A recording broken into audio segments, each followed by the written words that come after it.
Olá pessoal, que bom, estamos juntos novamente aqui no grupo de amigos online. Graças a Deus pela tua vida, pelo teu interesse, nos acompanhando nesta série, falando acerca de maturidade, acesso à herança, ok?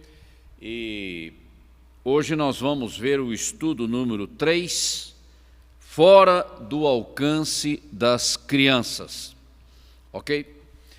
A primeira lição, a gente falou sobre a importância da maturidade, a ligação que ela tem com a fé, ok?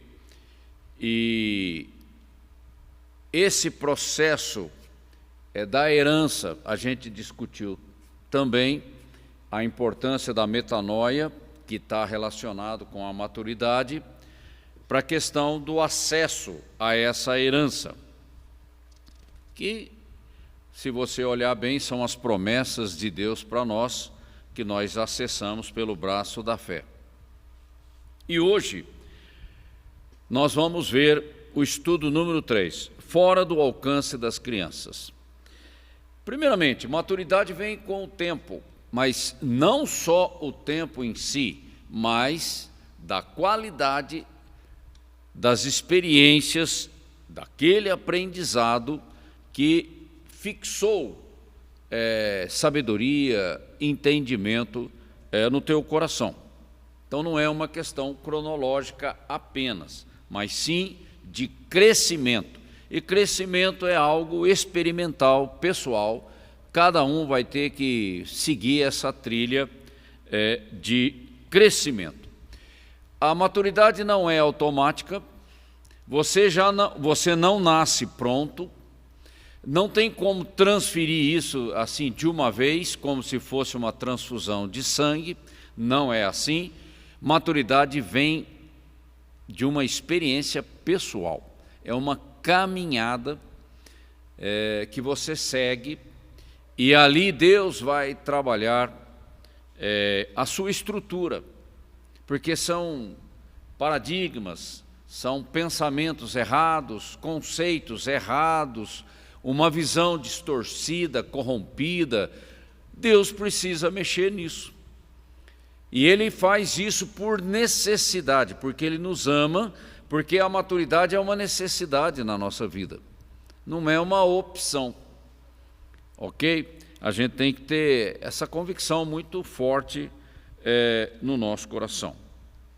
E quando você analisa a questão secular da herança, um pai que é responsável não vai permitir que seu filho de menor, que não tem maturidade, que não tem experiência, ele não vai permitir que essa criança administre o patrimônio, a gestão da herança. Ele não vai permitir, porque falta capacidade, falta competência, falta sabedoria para lidar com essas coisas da vida. Então, se na vida secular já é assim, você não pode permitir que crianças sejam responsáveis por coisas sérias e perigosas e coisas complicadas. Na vida espiritual é a mesma coisa. Deus não vai entregar a questão da edificação do corpo de Cristo para gente imatura, porque a edificação é feita, Deus usando canais humanos, que somos nós, que Ele usa, mas Ele fica olhando, Ele fica prestando atenção para ver quem está respondendo, porque o chamado existe, Ele não discrimina ninguém, mas a concretização do chamado exige maturidade, porque nós estamos lidando com pessoas, lidando com a eternidade delas, e isso é muito sério. E Deus não vai permitir que pessoas neófitas, imaturas, desequilibradas, estejam à frente do ministério, da grande comissão, discipulando pessoas, administrando a igreja, porque nós precisamos disso também. Então, a gente tem que entender essa implicação importantíssima da maturidade. E o próprio líder da igreja, o pastor que estiver pastoreando aquela igreja, ele vai procurar uma liderança madura também. Porque como é que ele vai receber ajuda, assistência de uma liderança problemática? Não funciona. Então ele sabe que precisa de uma liderança madura. E ele tem que investir nisso. Porque essa liderança a gente não acha por aí. Essa liderança, ela não cai no nosso colo, né? Cai do céu e prontinha na nossa mão. Nós vamos ter que formar essa liderança, porque o conceito de fidelidade, de lealdade, é algo que você constrói, ok? Você constrói, você não acha, porque essas virtudes vêm de relacionamento. Não é uma pesquisa de mercado, é uma questão de convivência no dia a dia, no trabalho, nos altos e baixos das lutas que são enfrentadas. Você vai vendo as virtudes de caráter de cada um, as habilidades, os dons, aquilo que Deus trabalha na vida de um, de outro. Você vai construindo esse corpo de liderança na igreja local. Deus olha, só que Deus tem uma visão macro do mundo inteiro, de necessidades para todos os lados, e Ele trabalhando, né? E até mesmo na questão da grande comissão, do evangelismo, do discipulado, Deus precisa de pessoas maduras, equilibradas, porque senão vai dar confusão. Aí vem os escândalos, e isso complica a situação da igreja, da credibilidade do evangelho, da igreja como um organismo que trabalha, que representa o reino de Deus na terra, de você como canal de Deus na terra. Então a gente tem que ter consciência dessa responsabilidade que nós temos.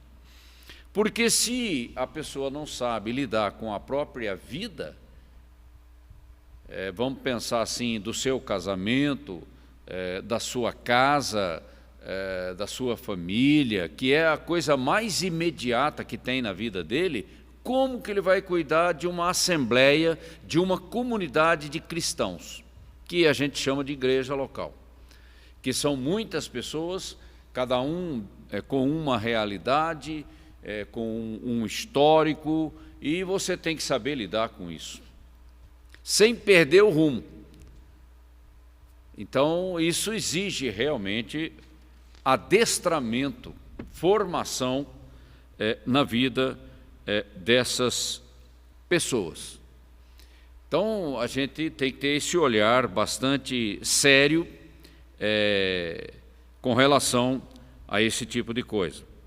Então, a liderança que é formada, que vai ser usada para servir a Cristo através da igreja, essa mesma liderança que vai ser usada para a multiplicação do ministério, eu preciso de pessoas maduras, e não de crianças, adolescentes, por causa da responsabilidade, da fidelidade, da lealdade, dessas coisas que estão envolvidas no trabalhar. Ok? E Deus não dá pérolas aos porcos. Tem um versículo que fala isso, se não me engano, Mateus 7,6. A gente não pode arriscar, porque depois vem o escândalo e todo um trabalho é comprometido. Isso que nós não estamos querendo líderes perfeitos que não erram, nada disso. Todos nós estamos sujeitos a tropeçar em alguma coisa. Mas uma pessoa que tropeça toda hora, aí a gente tem que parar para pensar. Porque a recorrência mostra problemas de caráter. A gente já imediatamente tem que fazer a leitura e trabalhar essa questão. Porque nós estamos lidando com pessoas. É diferente, é muito mais sério, muito mais importante lidar com pessoas do que com coisas.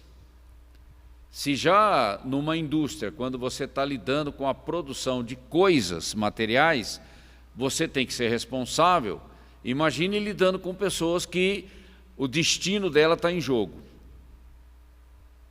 A formação espiritual dela está em jogo. Então eu preciso entender a importância dessa questão da maturidade. Então, a maturidade não é algo que aparece automaticamente na nossa vida.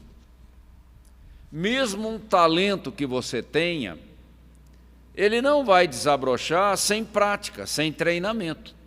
Imagine na questão espiritual, então. É muito mais sério, é muito mais importante, é muito mais delicado, ok? E a grande pergunta que incomoda, Deus pode confiar em mim?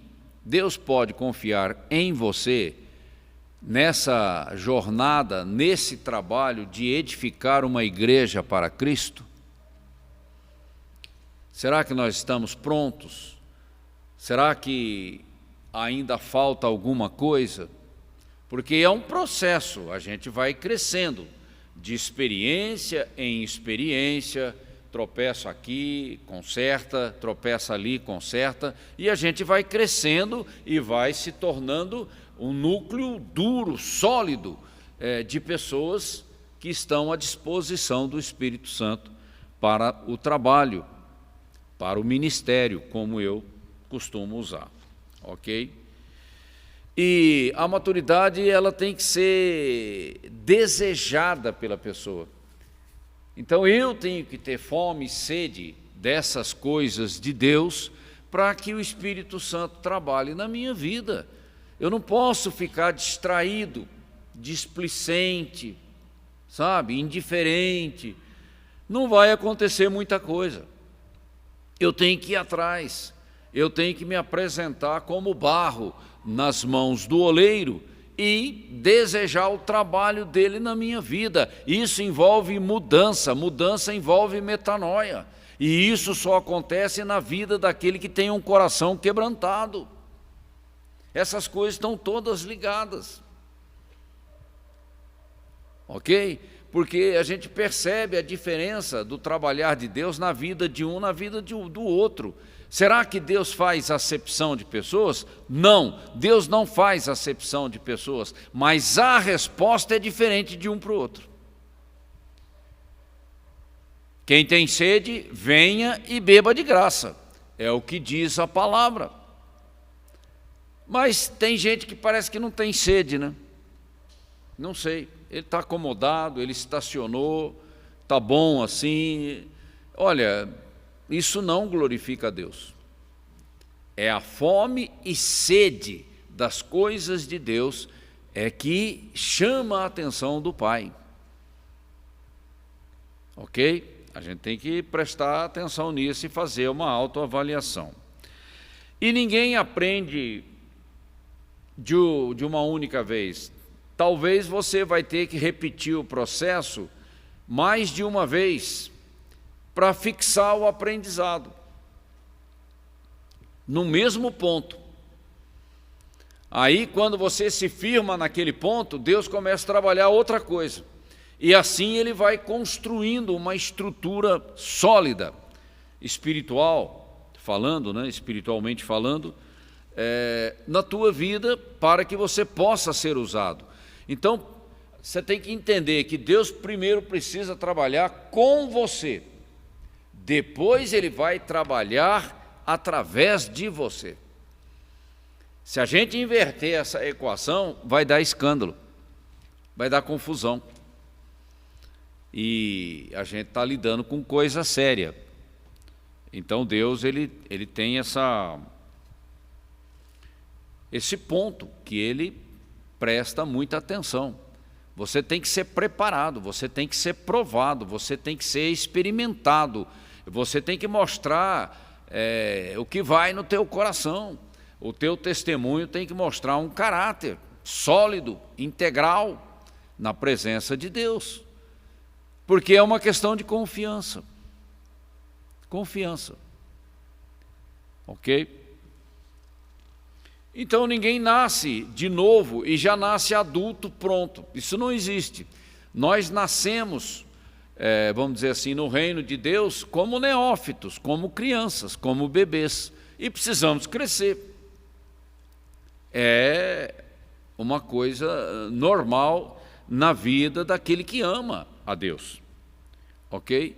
Então, o crescimento não é imediato, o crescimento não é automático, ninguém nasce pronto e é de experiência em experiência. Nós vamos crescendo e vamos estabelecendo um núcleo duro aqui dentro de nós, que é caráter, que é estrutura. Ok? E pode acontecer na vida de alguém que ele chegue num determinado ponto de crescimento e ele resolve parar, dar uma estacionada. Olha, toda vez que a gente para, a gente lembra daquela água estagnada, que acaba dando fungo, né? Bolor. A água tem que estar sempre em movimento, oxigenada o tempo todo, não é? Para ela se manter uma água fresca, uma água viva. Então, na vida do crente não existe a opção de estagnação, de acomodação, de conformismo, de estacionamento. Não existe.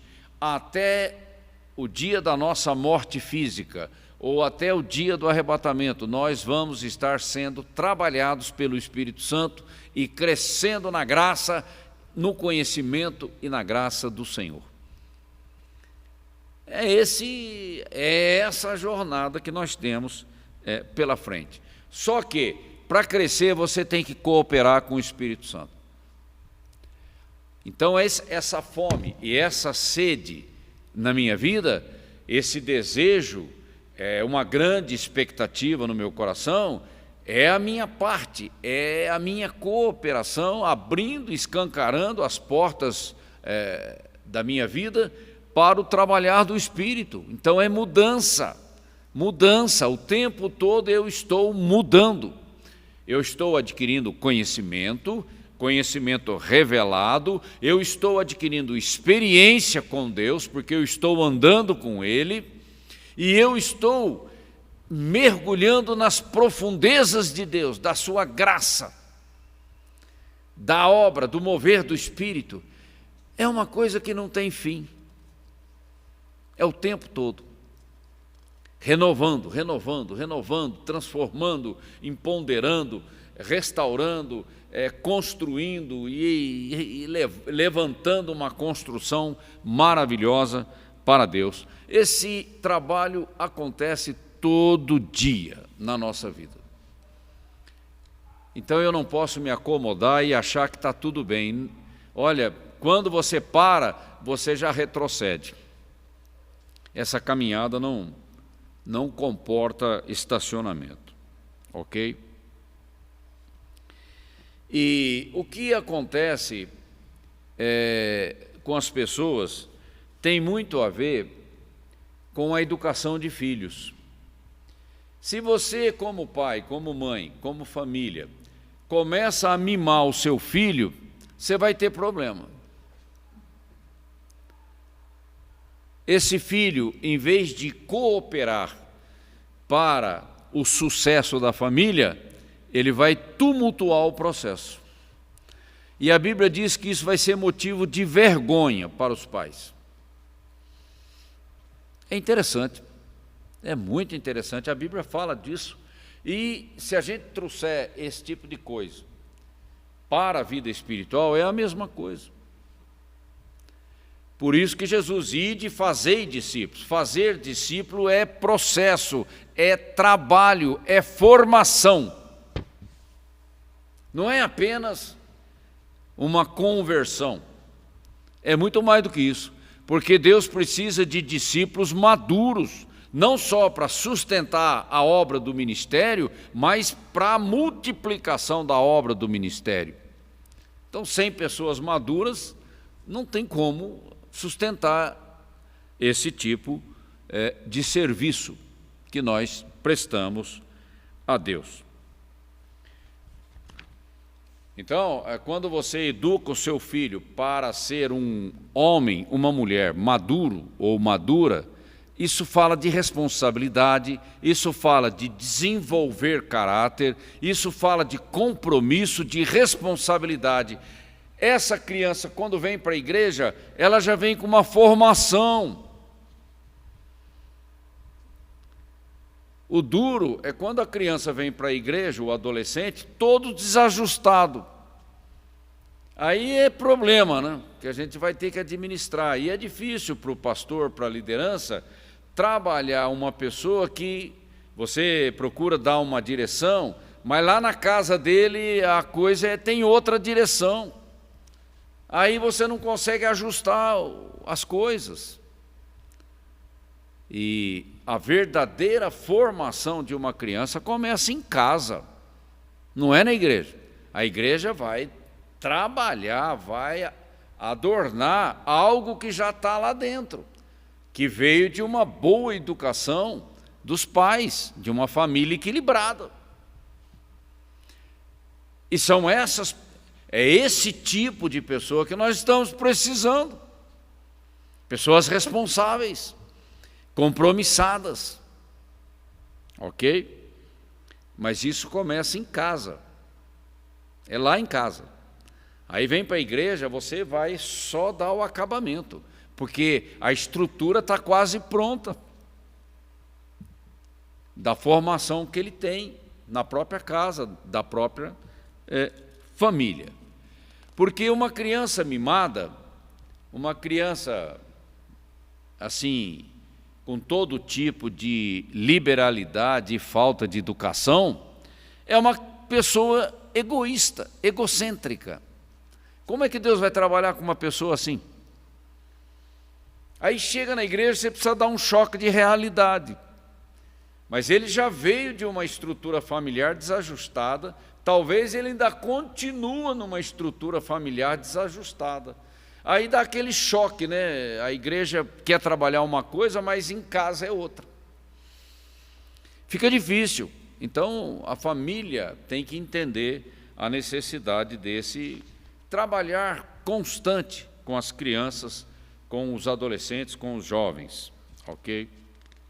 E herança fala de responsabilidade, fala de pessoas maduras.